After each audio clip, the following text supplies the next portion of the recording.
ఈ నగరం ప్రశాంతంగా ఉంది, కానీ ఈ ప్రశాంతత వెనుక ఒక పెద్ద తుఫాను దాగుంది. ఈ ల్యాబ్లో బ్రూస్ బ్యానర్ గామా శక్తితో ప్రయోగం చేస్తున్నాడు. ఇది చాలా ప్రమాదకరం.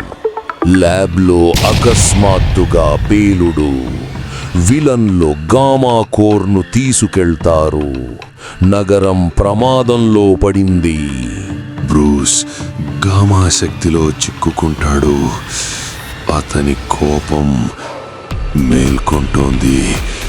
ఈసారి కోపం కాదు, బాధ్యతే హల్క్ను పుట్టించింది. ఒక శక్తి మేల్కొంది. నగర వీధుల్లో హల్క్ పోరాడుతున్నాడు, నగరాన్ని కాపాడుతున్నాడు. నగరం సురక్షితంగా ఉంది.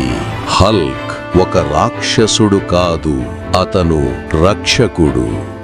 నిజమైన శక్తి కోపంలో కాదు, బాధ్యతలో ఉంటుంది.